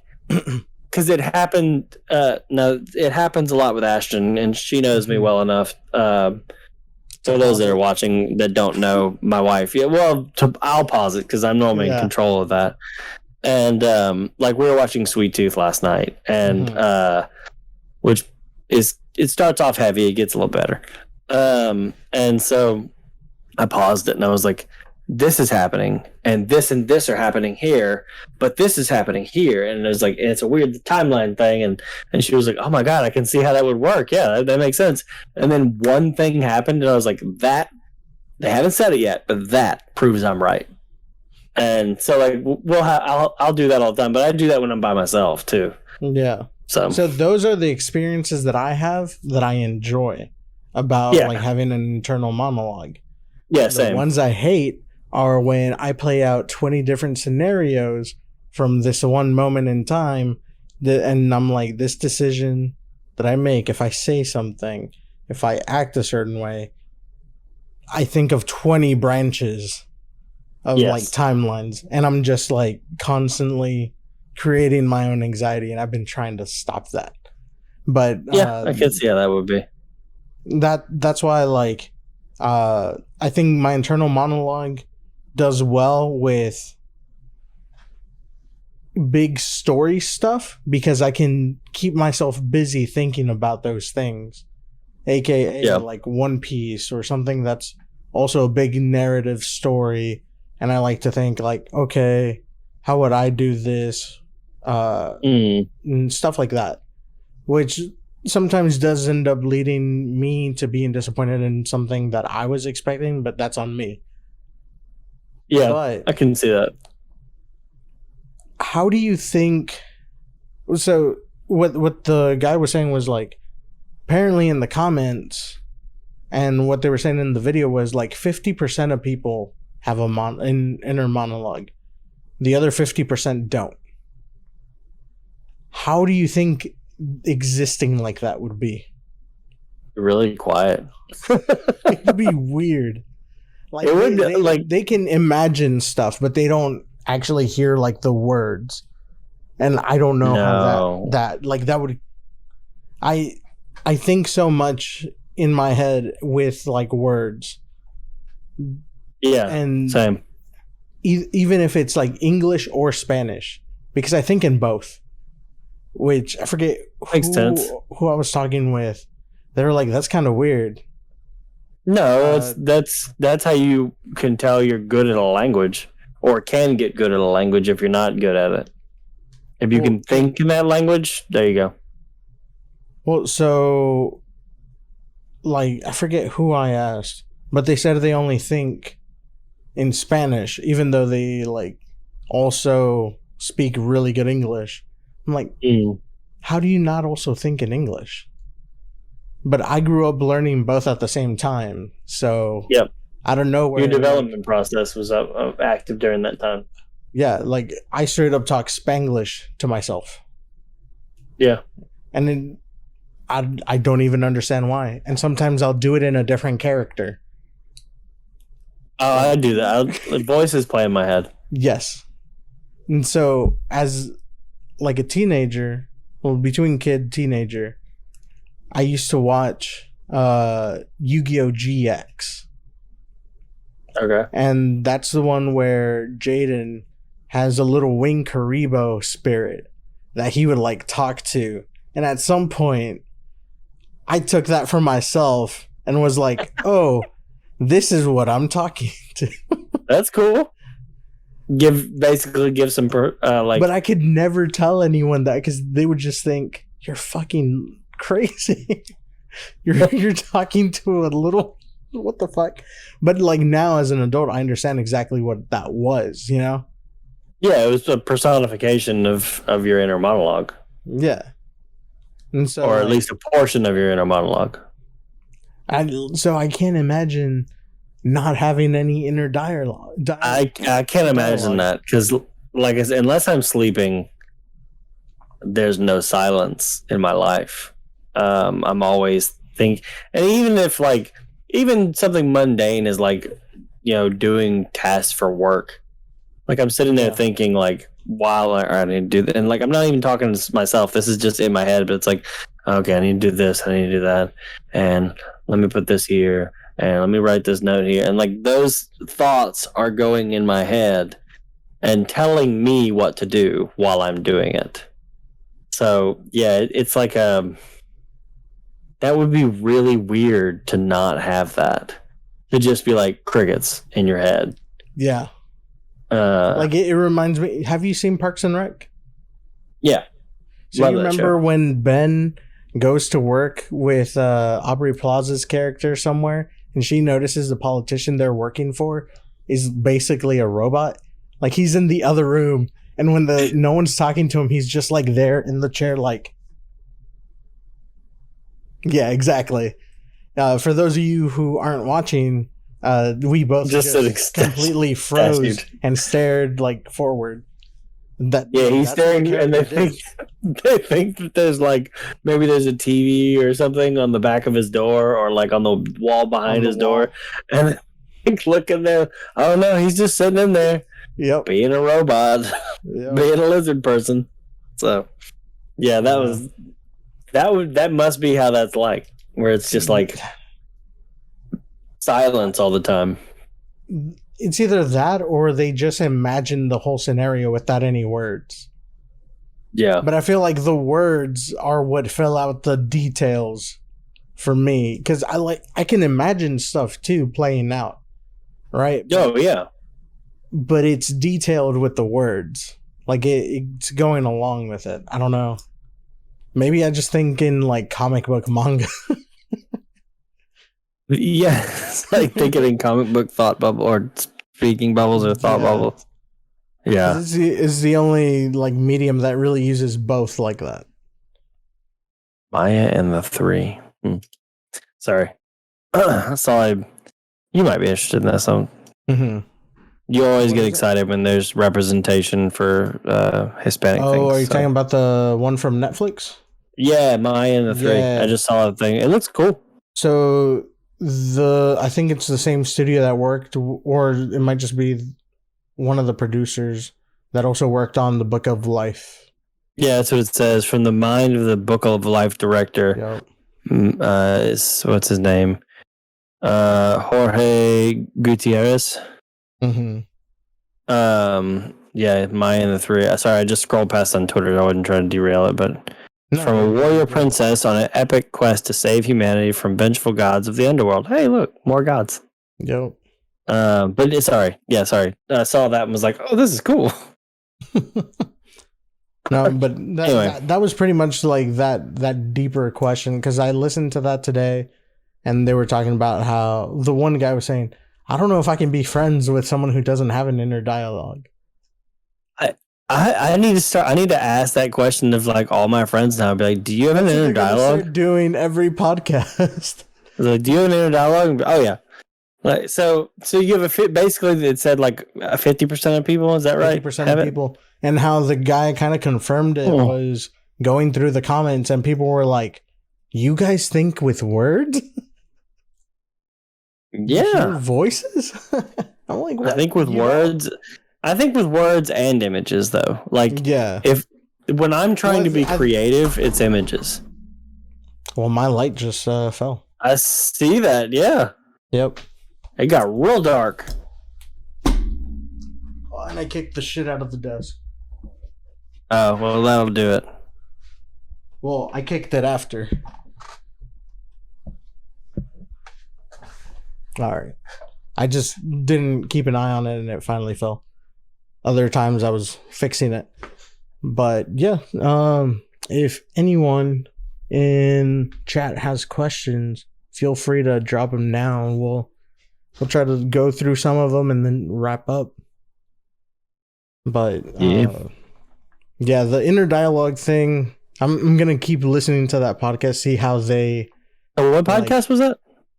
It's called No Chaser. Also, you froze. I was gonna say my camera froze. Boop. Boom, he's back. And there we are. That was weird. I don't know. I was saying my internet didn't go out because I could still hear you, so I knew that wasn't it. You know, I still heard you. I just couldn't see your image move. Yeah, that was weird. Besides Breath of the Wild, what was the biggest thing you were excited about from E3? So just from having dipped a toe into the Soulsborne world with a little bit of Bloodborne that I played, Elden Ring looked pretty cool. And the fact that it's 4 players is pretty cool. Yeah. Aside, I mean, you know me, so Breath of the Wild is my favorite one there. Yeah. Not that. I know.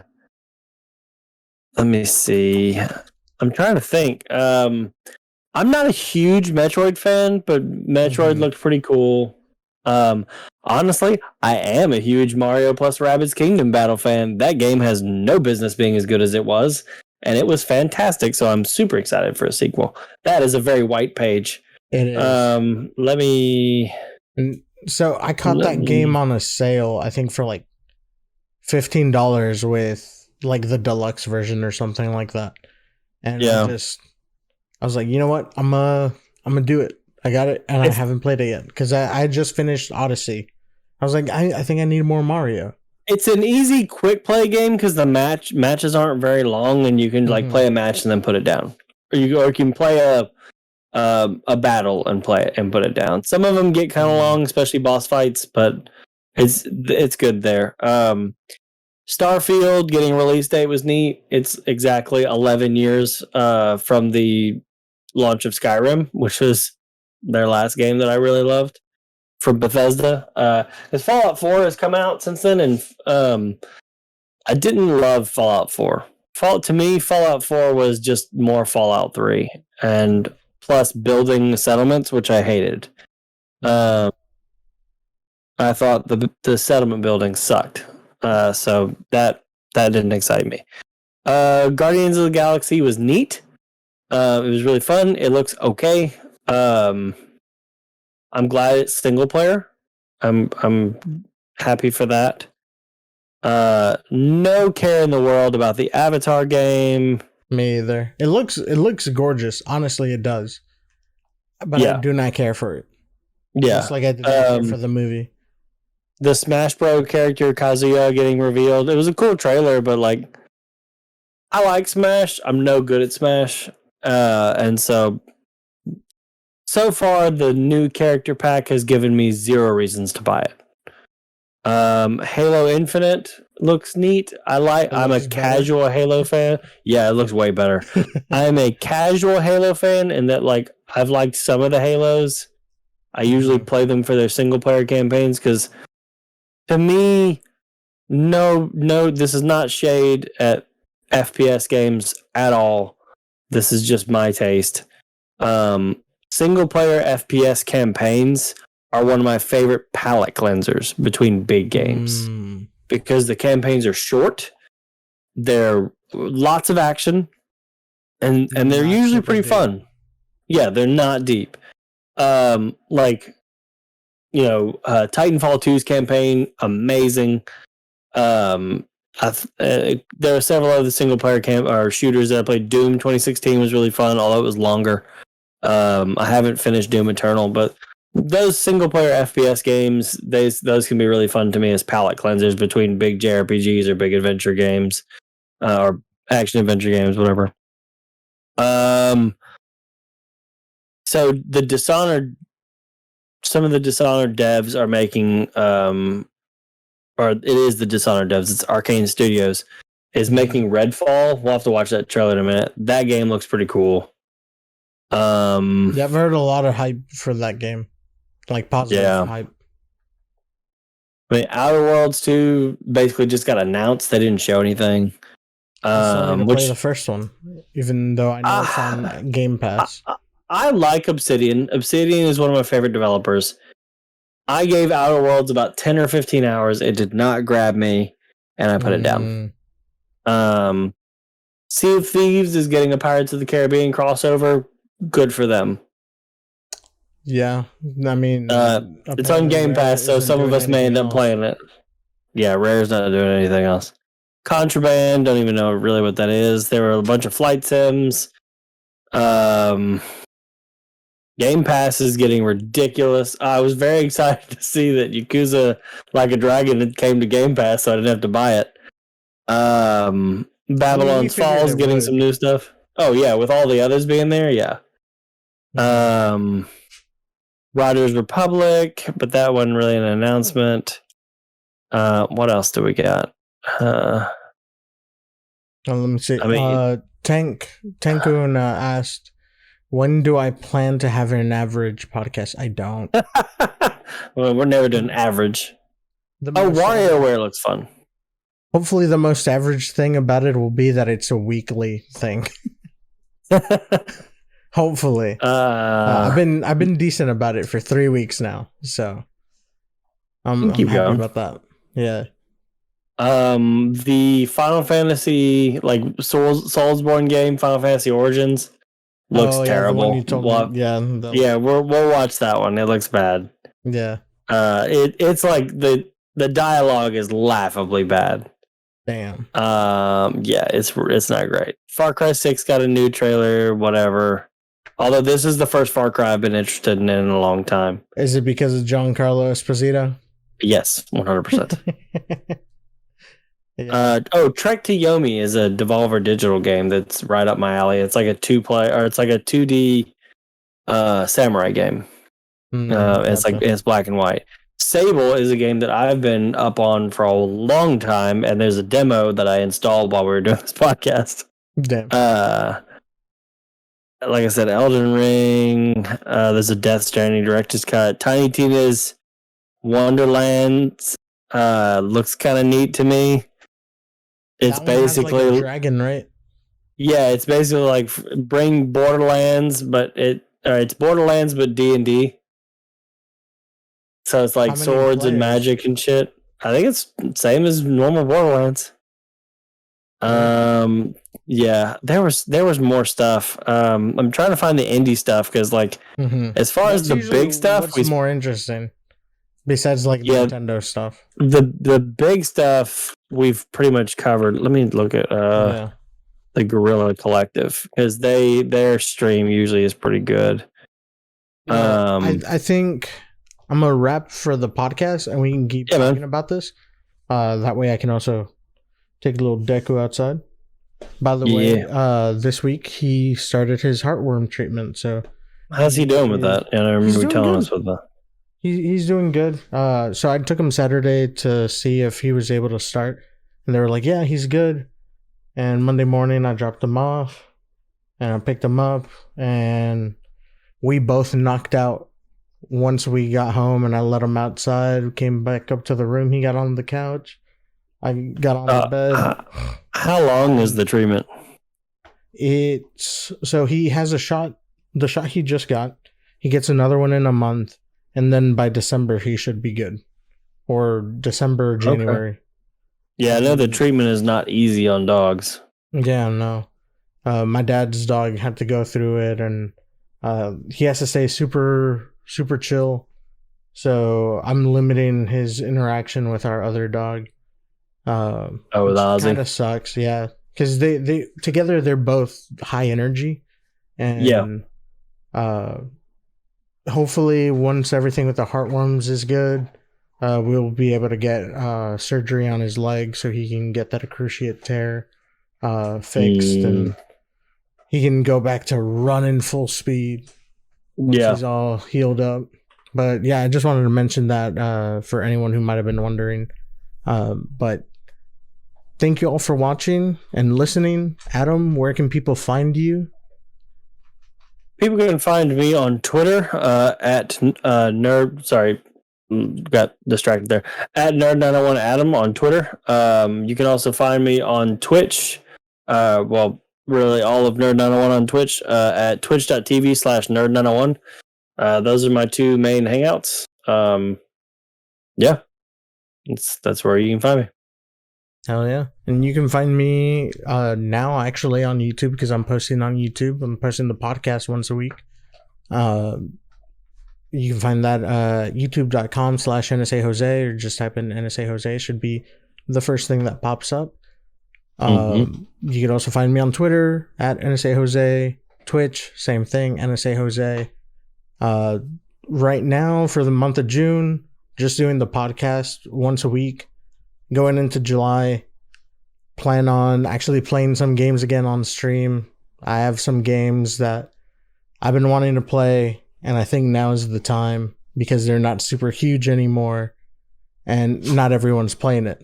So I'm less likely to get spoiled, I think. I also feel like playing Moonlighter again on stream, just for the hell of it. God, Moonlighter is such a good game. It is. But with that said, this has been the Not So Average Podcast. Thank you for watching, listening. Until next time, have a good evening, good morning, good night, wherever you are in the world. Adios. Peace out.